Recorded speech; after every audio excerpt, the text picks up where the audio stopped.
Rooster. I mean, Terry Taylor. Terry Taylor. Any thoughts on Terry Taylor, and is he underappreciated over the years?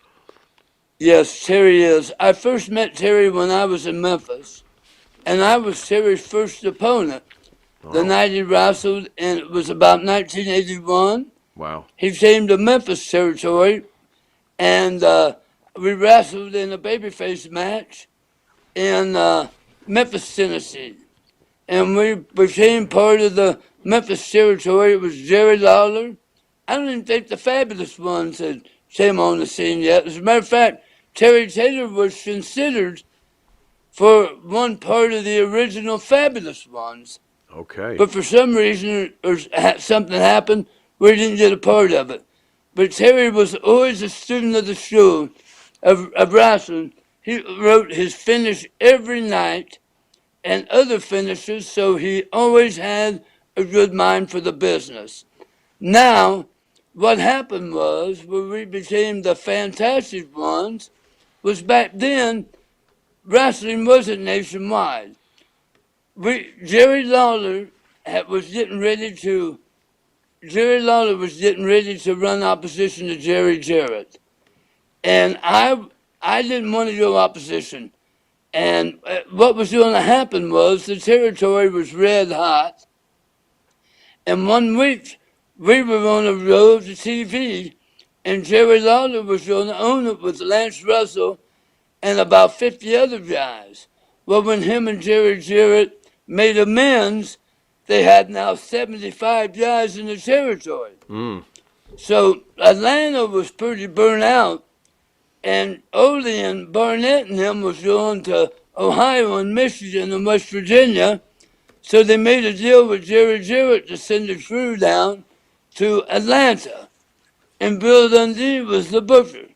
And they sent me and Terry Taylor. They made us the Fantastic Ones. They gave us the same suits that Steve and Stan wore for the videos, and did the same thing. Because like I said, you would have the Sheik in one territory, the Great Mephisto would be in another territory, and the only thing that would connect you would be the wrestling magazines before the internet.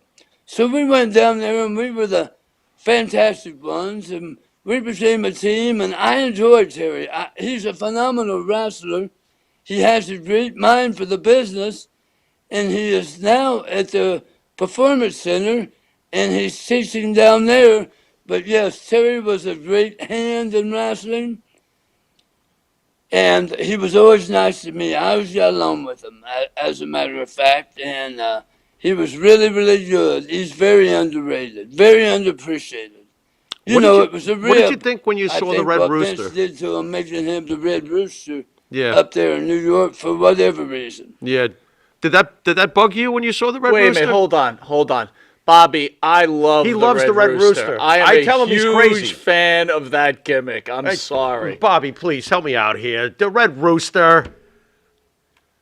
Guys, Vince took a lot of guys, and look, he made Dory Funk's house fun. Polka dots for Dusty. Dusty polka dots, and Dusty turned that into a win-win. Yeah. Especially when he had his valet out there, and they danced it up. Dusty Rhodes. Guys, a lot of people knocked Dusty, but I worked for him and I knew him. He was one of the geniuses in professional wrestling. Absolutely. I mean, in the ring and out of the ring. Yep. I know a lot of guys used to be mad at him because when you're the booker, you're the only one you can really count on. The rest of the guys will come and go. But would you build your territory around you? Yes. That's just like you two fellas. If you started having somebody guest host and do something on your show, you said, hold on. This is the Monty and Pharaoh show. This isn't the XYZ show. So you guys are the main leaders. You're going to be here week after week, show after show. You know you can count on you. And that's the way Dusty and so many of the other bookers felt throughout the years. So don't get mad at the booker for putting himself on top, especially when he can carry the ball. Now, a lot of guys would get mad because Dusty never stopped at the gym. But look, guys, Dusty had a set of levels that's unbelievable because he would wear a pair of little tiny trunks and he played that song, Don't Judge a Book by Looking at the Cover. And man, he had more charisma in his little finger than most guys have ever in the professional wrestling business. Yep, yep. And Dusty was a big dude. Not for nothing. Dusty wasn't a small guy at all.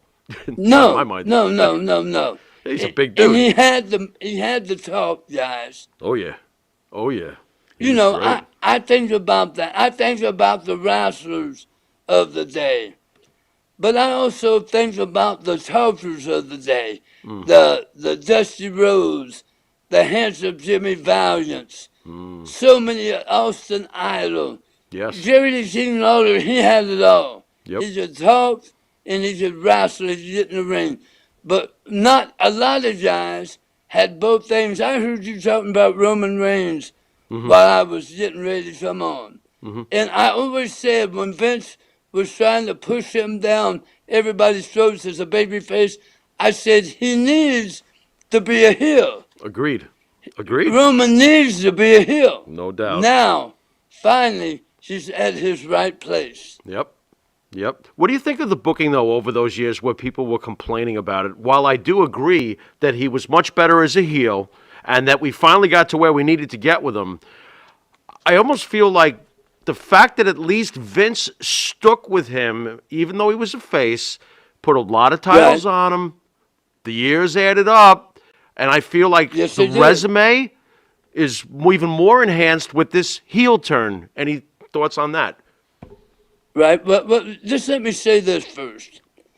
I went to Puerto Rico one time after Bruiser Brody had died, and the territory was down. I went. Me and Tommy used to fly in all the time for the big shows, and they would have 3 stadiums in one night packed. And I went over there with my brother George, Jackie Fulton, and the houses were horrible.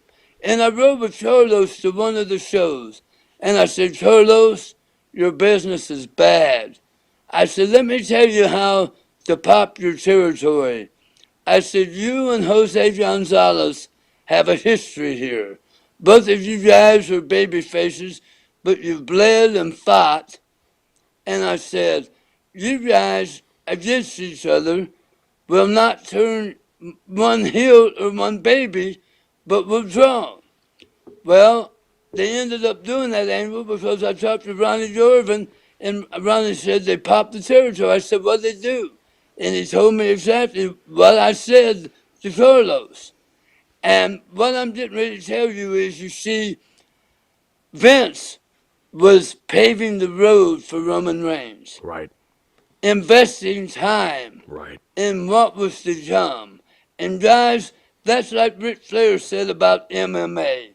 It's hard to establish guys that don't last a long time. Right. But when you got Roman Reigns, who has had years as a babyface, wins and loses, wins and losses, and now he's a heel, the head of the table, like you said, all those years on TV amounts to millions of dollars in promoting. No It's doubt. just like Bill Dundee and Jerry Lawler in Memphis. It's just like the guys that was in Atlanta, the guys in Florida, the Von Erichs in Texas, Yep. so on and so forth. It's the same formula. It's just on a worldwide scale, and Roman Reigns is one that has benefited from it. And I'm glad because I feel like this, that it's all right for the WWE to come to town, but when you have that star quality, it adds to the product even more. It's like the last big run was Stone Cold Steve Austin and The Rock. And then after that, Vince really didn't want to establish stars because he wanted it like the WWE some of the town. It don't matter who we have. But I always said to myself, I know he's making billions, But why not make trillions and establish these guys as stars, not just show them superstars, but guys like Roman Reigns and these guys be known for who they are and their angles and so on and so forth. Do you follow me? Sure. Well, absolutely. Well said, Bobby. That's gold. Thank you. Bobby, Gold. throughout Yes, sir. wrestling, you always hear